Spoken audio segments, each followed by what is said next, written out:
Hey everybody, thanks for joining for another social distance story time. So here's the situation. I just recorded it and I posted it and I forgot to save it. And my brain's not firing on all cylinders, so here's the best solution I've got. I'm doing a new intro. I'm saying, hey everybody, thanks for joining. And then what I'm gonna do is I'm going to record it playing in its other location on another phone, which I'm gonna unlock right now. And hopefully this will work so that we can post it for everybody to watch. Hey everybody, it's been a while, hasn't it? Well, it's just about time to return our last bunch of library books that we picked up. So I thought I would read the last couple of those for a little bit of social distancing story time. And then we got some new books from our grandmother. So if we have some extra time, I'll read a couple of those books too. Let's see, what else has happened since the last time we talked? Not very much, just getting through the summer. I hope everyone out there is too. We've been going to the beach a lot. It helps when the sun is out. Right now it's so hot, the water is the place to be for sure. And in exciting news for me, I'm gonna get my really long hair cut on Thursday.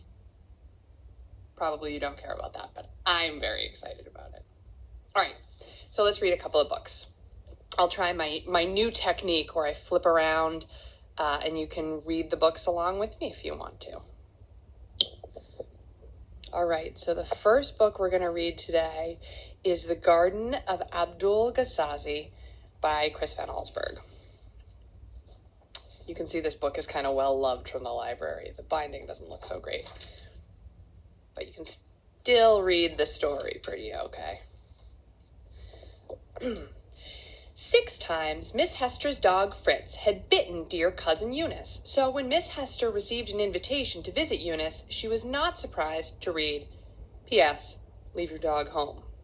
On the day of her visit, Miss Hester asked young Adam Mitz to stay with Fritz and give him his afternoon walk. As soon as Miss Hester left, Fritz ran into the parlor. He loved to chew on the chairs and shake the stuffing out of the pillows, but Alan was ready. All morning long, he kept Fritz from sinking his sharp little teeth into the furniture. Finally, the dog gave up and fell asleep exhausted. Alan took a nap too, but first he hid his hat under his shirt, hats being one of Fritz's favorite things to chew. An hour later, Alan quickly awoke when Fritz gave him a bite on the nose. The bad-mannered dog was ready for his afternoon walk. Alan fastened Fritz's leash and the dog dragged him out of the house. Walking along, they discovered a small white bridge at the side of the road. Alan decided to let Fritz lead the way across. Some distance beyond the bridge, Alan stopped to read a sign. It said, absolutely, positively, no dogs allowed in this garden. At the bottom, it was signed, Abdul Gasazi, retired magician. Behind the sign stood a vine-covered wall with an open doorway. Alan took the warning quite seriously. He turned to leave, but as he did, Fritz gave a tremendous tug and snapped right out of his collar. He bolted straight ahead through the open door with Alan running right behind. Uh-oh.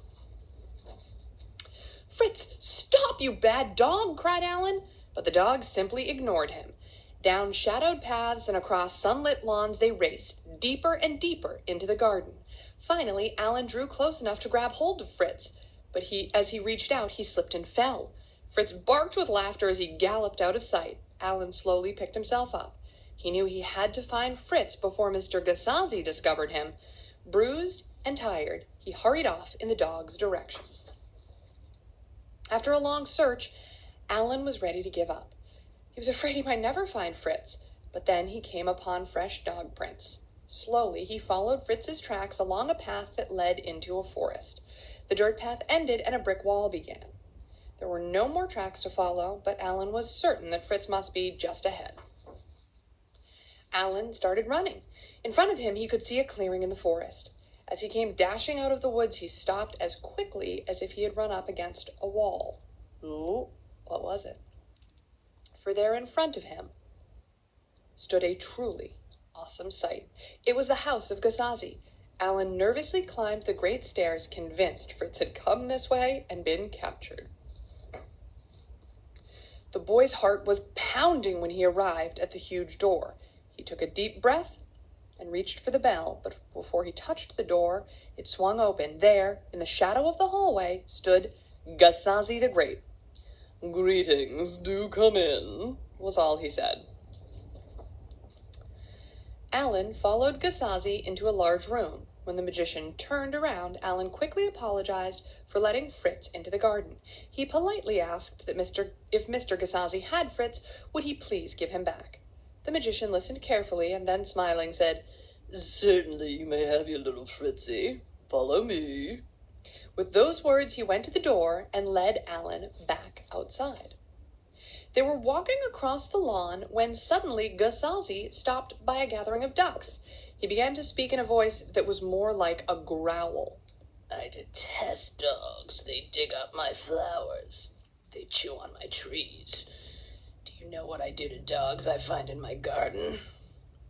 "What?" whispered Alan, almost afraid to hear the answer. "I turn them into ducks!" bellowed Gasazi. In horror, Alan looked at the birds in front of him. When one duck came forward, Gasazi said, "There's your Fritz." Alan begged the magician to change Fritz back. "Impossible," he answered. "Only time can do that. This spell may last years or perhaps just a day. Now take your dear bird and please don't come again." When Alan took the bird in his arms, it tried to give him a bite. "Good old boy," said Alan sadly as he petted the bird on the head. "You really haven't changed so much." With tears in his eyes, he started for home. Behind him, Alan could hear Gasazi laughing. As he approached the stairway, a gust of wind took Alan's hat, sailing right off his head. Running along with one arm reaching for the hat, Alan lost his hold on Fritz. The duck flew out ahead and grabbed the hat in midair. But instead of landing, he just kept on flying, higher and higher, until he disappeared in the afternoon clouds. Alan just stood and stared at the empty sky. "Goodbye, old fellow," he called out sadly, sure that Fritz was gone forever. At least he had something to chew on. Slowly, one step after another, Alan found his way back to the garden gate and over the bridge. It was sunset by the time he reached Miss Hester's. Lights were on, and he knew she must be home. With a heavy heart, he approached the door, wondering how Miss Hester would take the news. When Miss Hester came to the door, Alan blurted out his incredible story. He could barely hold back the tears. Then, racing out of the kitchen, dog food on his nose, came Fritz. Alan couldn't believe his eyes. "I'm afraid Mr. Gasazi played a trick on you," said Miss Hester, trying to hide a smile. "Fritz was in the front yard when I returned. He must have found his own way home while you were with Mr. Gasazi. You see, Alan, no one can really turn dogs into ducks. That old magician just made you think the duck was Fritz." Alan felt very silly. He promised himself he'd never be fooled like that again. He was too old to believe in magic. Miss Hester watched from the porch as Alan waved goodbye and hurried down the road to go home. Then she called out to Fritz, who came playfully running around the front yard. He came trotting up the front steps with something in his mouth and dropped it at Miss Hester's feet. "Why, you bad dog," she said. "What are you doing with Alan's hat?" What do you think he was doing with Alan's hat? How do you think that Fritz got the hat? Do you remember where the hat was the last time? Did the duck fly away with Alan's hat? Was Fritz turned into a duck? I don't know. Okay, here's the next book. Millions of Cats by Wanda Gag.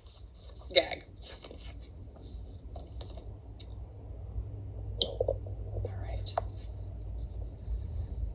Once upon a time, there was a very old man and a very old woman.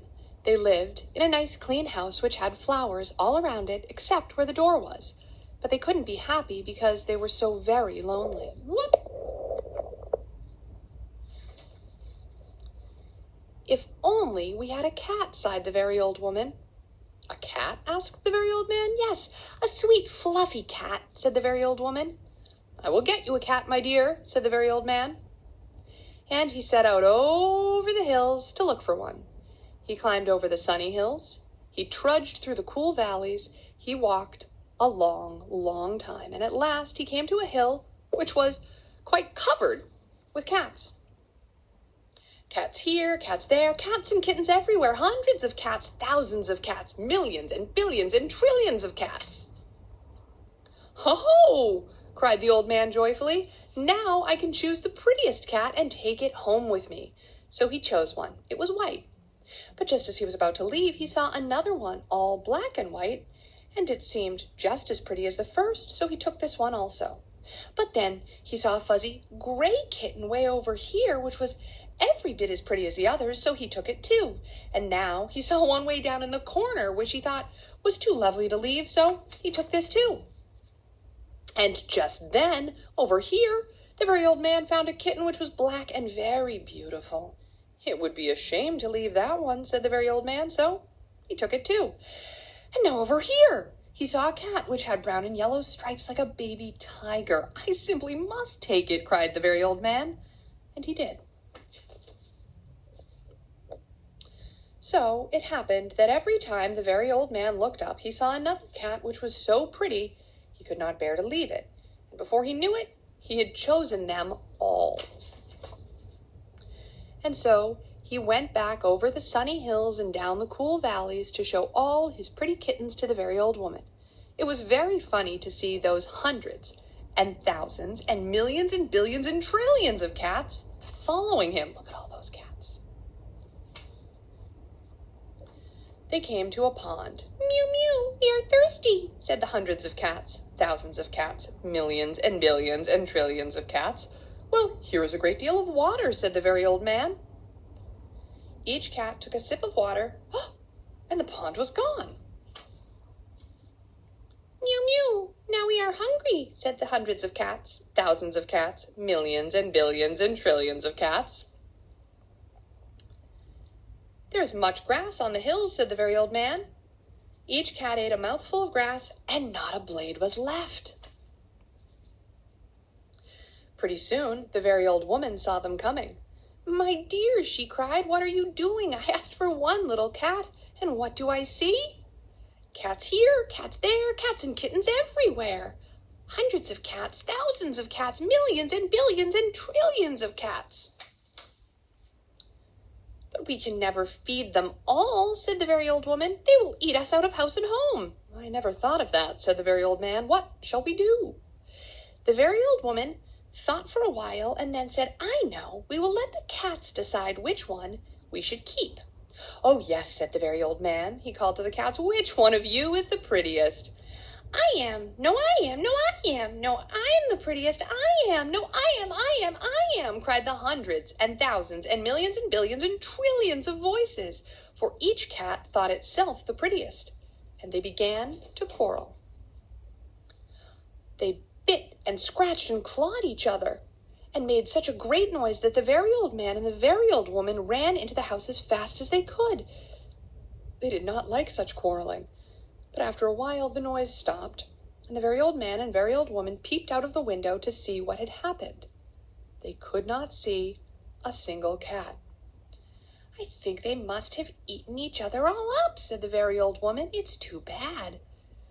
But look, said the very old man, and he pointed to a bunch of high grass. In it sat one little frightened kitten. They went out and picked it up. It was thin and scraggly. Poor little kitty, said the very old woman. Dear little kitty, said the very old man. How does it happen that you were not eaten up with all those hundreds and thousands and millions and billions and trillions of cats? Oh, I'm just a very homely little cat, said the kitten. So when you asked who was the prettiest, I didn't say anything. So nobody bothered about me. They took the kitten into the house, where the very old woman gave it a warm bath and brushed its fur until it was soft and shiny. Every day they gave it plenty of milk, and soon it grew nice and plump. "It is a very pretty cat after all," said the very old woman. "It is the most beautiful cat in the whole world," said the very old man. "I ought to know. I've seen hundreds of cats, thousands of cats, millions and billions and trillions of cats, but not one was as pretty as this one." That's kind of a crazy story, isn't it? Have you ever seen a hillside covered with millions and billions and trillions of cats? Whoa! Have you seen a camera covered with my hand? Okay. What's the next book? Here is The Lorax. We'll read this one the old-fashioned way. The Lorax by Dr. Seuss.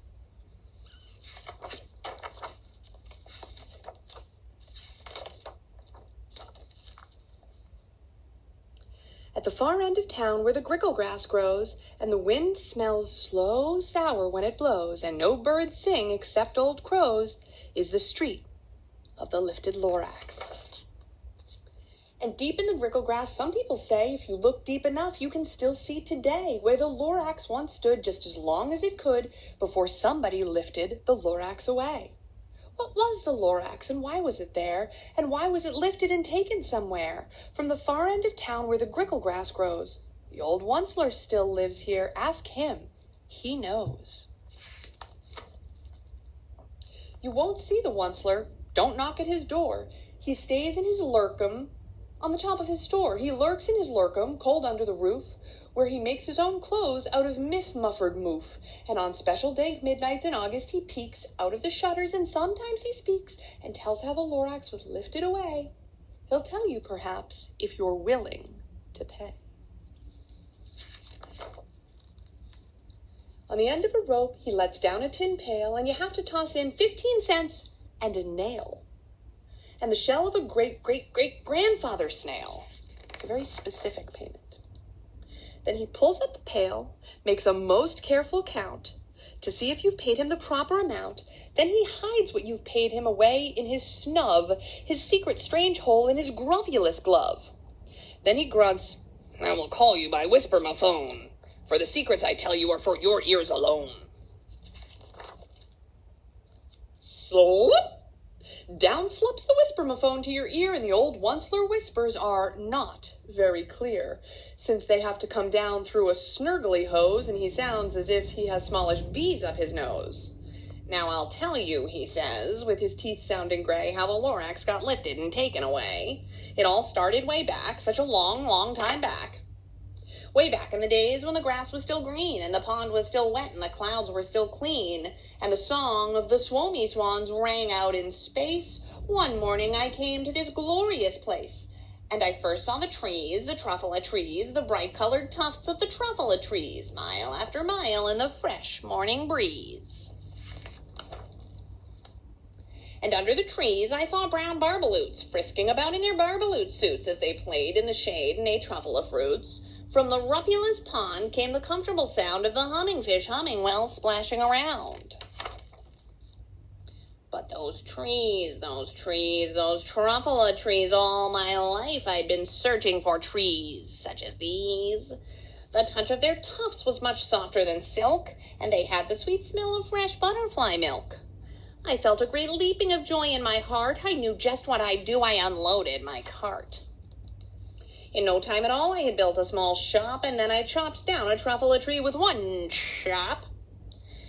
And with great skillful skill and with great speedy speed, I took the soft tuft and I knitted a thneed. Have you ever heard of a thneed? The instant I'd finished, I heard a gazump. I looked, I saw something pop out of the stump of the tree I'd chopped down. It was sort of a man. Describe him, that's hard. I don't know if I can. He was shortish and oldish and brownish and mossy. He spoke with a voice that was sharpish and bossy. "Mister," he said with a sawdusty sneeze, "I am the Lorax. I speak for the trees. I speak for the trees have no tongues. I am asking you, sir, at the top of my lungs." He was very upset as he shouted and puffed, "What's that thing you made out of my truffula tuft?" "Look, Lorax," I said, "there's no cause for alarm. I chopped just one tree. I am doing no harm. I'm being quite useful. This thing is a thneed. A thneed's a fine something that all people need. It's a shirt, it's a sock, it's a glove, it's a hat. But it has other uses, yes, far beyond that. You can use it for carpets, for pillows, for sheets, or curtains, or covers, for bicycle sheets. The Lorax said, Sir, you are crazy with greed. There is no one on earth who would buy that fool thneed. But the very next minute I proved he was wrong, for just at that minute a chap came along, and he thought that the thneed I had knitted was great. He happily bought it for $3.98. That's crazy looking, isn't it? I laughed at the Lorax. You poor stupid guy. You never can tell what some people will buy. I repeat, cried the Lorax, I speak for the trees. I'm busy, I told him. Shut up, if you please. I rushed across the room and in no time at all built a radio phone. I put in a quick call. I called all my brothers and uncles and aunts and I said, listen here. Here's a wonderful chance for the whole Onceler family to get mighty rich. Get over here fast. Take the road to North Nitch. Turn left at Weehawken. Sharp right at South Stitch. And in no time at all, in the factory I built, the whole Onceler family was working full tilt. We were all knitting thneeds, just as busy as bees, to the sound of the chopping of truffula trees. Then, oh baby, oh, how my business did grow. Now chopping one tree at a time was too slow. So I quickly invented my super axe hacker, which whacked off 4 truffula trees at one smacker. We were making thneeds 4 times as fast as before, and that Lorax, he didn't show up anymore. The next week, he knocked on my new office door. He snapped, I'm the Lorax who speaks for the trees, which you seem to be chopping as fast as you please, but I'm also in charge of the brown barbaloots, who played in the shade in their barbaloot suits and happily lived eating truffula fruits. Now, thanks to your hacking my trees to the ground, there's not enough truffula fruit to go round. And my poor barbaloots are all getting the crummies because they have gas and no food in their tummies. They loved living here, but I can't let them stay. They'll have to find food, and I hope that they may. Good luck, boys, he cried, and he sent them away. I, the Onceler, felt sad as I watched them all go, but business is business, and business must grow, regardless of crummies and tummies, you know. I meant no harm. I most truly did not. But I had to grow bigger, so bigger I got. I biggered my factory, I biggered my roads, I biggered my wagons, I biggered the loads of the thneeds I shipped out. I was shipping them forth, to the south, to the east, to the west, to the north. I went right on biggering, selling more thneeds, and biggered my money, which everyone needs. And again he came back. I was fixing some pipes when that old nuisance Lorax came back with more gripes. I am the Lorax, he coughed, and he whiffed, and he sneezed, and he snuffled, he snargled, he sniffed. Onceler, he cried with a cruffulous croak. Onceler, you're making such smogulous. My poor swommy swans, why they can't sing a note. No one can sing who has smog in his throat. And so, said the Lorax, please pardon my cough. They cannot live here, so I'm sending them off. Where will they go? I don't hopefully know. They may have to fly for a month or a year to escape from the smog you've smogged up around here. What's more, snapped the Lorax, his dander was up. Let me say a few words about Gluppity-Glup. Your machine chugs on day and night without stop, making Gluppity-Glup, also Schloppity-Schlop. And what do you do with this leftover goo? I'll show you, you dirty old Onceler man, you. You're glumping the pond where the humming fish hummed. No more can they hum, for their gills are all gummed. Now I'm sending them off. Oh, their future is dreary. They'll walk on their fins and get woefully weary in search of some water that isn't so smeary. And then I got mad. I got terribly mad. I yelled at the Lorax. Now listen here, Dad. All you do is yap yap and say bad, bad, bad, bad. Well, I have my rights, sir. And I'm telling you, I intend to go on doing just what I do. And for your information, you Lorax, I'm figuring on biggerin' and biggerin' and biggerin' and biggerin'. Turning more truffula trees into thneeds, which everyone needs. And at that very moment, we heard a loud whack. From outside in the fields came a sickening smack of an axe on a tree. Then we heard the tree fall, the very last truffula tree of them all.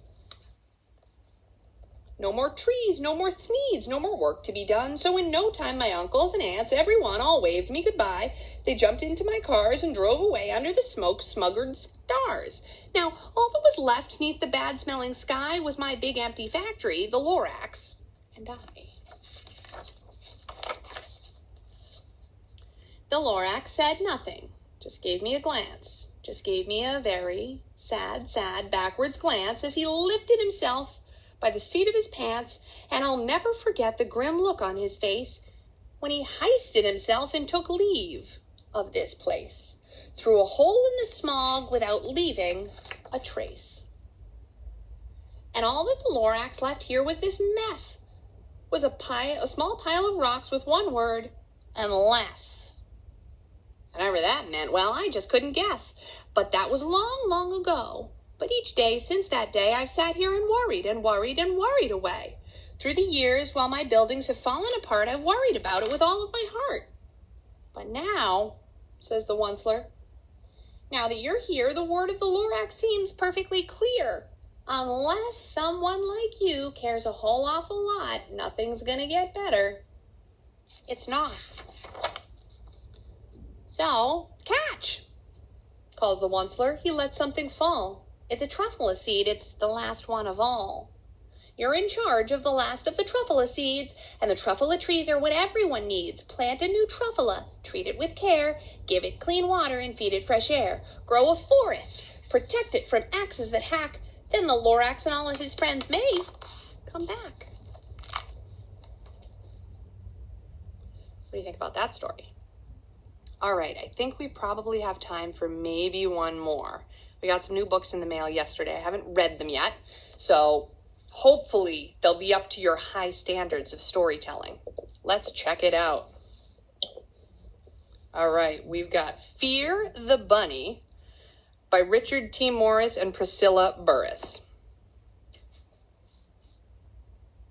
It does look like a pretty scared tiger. Bunnies, bunnies, burning bright in the forests of the night. Excuse me, that's not how it goes. It's Tyger, Tyger burning bright in the forests of the night.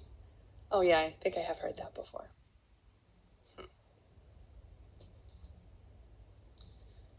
Well, here it's Bunnies, Bunnies. That's ridiculous. The poem's about me, the most feared animal in the forest. There's nothing scary about a bunny.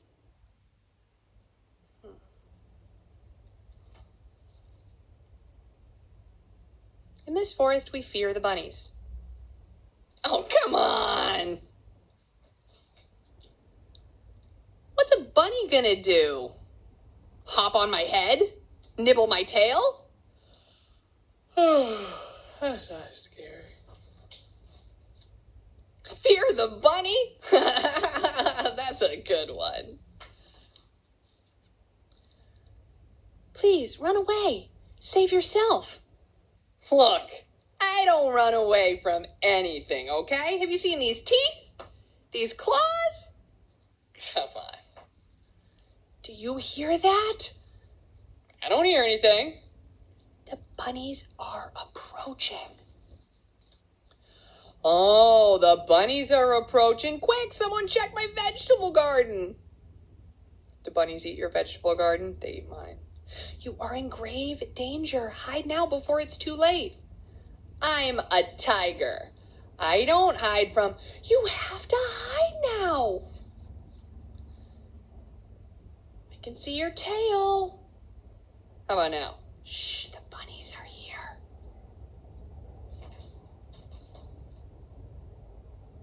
That's it?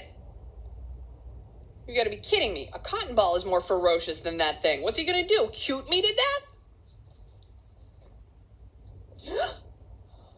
Uh-oh. Yee! Is that a lot of bunnies? It's not just one bunny.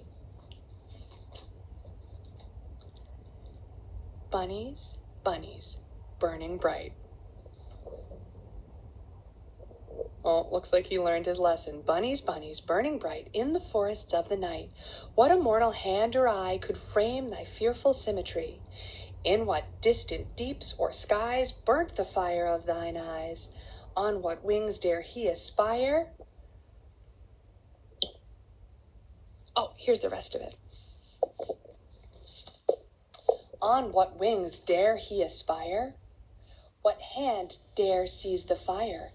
And what shoulder and what art could twist the sinews of thy heart? And when thy heart began to beat, what dread hand and what dread feet? What the hammer, what the chain? In what furnace was thy brain? What the anvil, what dread grasp dare its deadly terrors clasp? When the stars threw down their spears and watered heaven with their tears, did he smile his work to see? Did he who made the lamb make thee? Tyger, Tyger, burning bright in the forests of the night, what a mortal hand or eye dare frame thy fearful symmetry? That's a famous old poem called The Tyger by William Blake. And this book was kind of a joke about how bunnies multiply. There are so many bunnies in every bunny family. Maybe they're kind of fearsome because they can take over your whole space and they can really take over a party and make it a bunny party. I don't know if I'm falling for that though. All right, that's it for today. Thanks for joining Social Distancing Story Time. I'll be back who knows when with more books to read. Thanks for tuning in. Bye.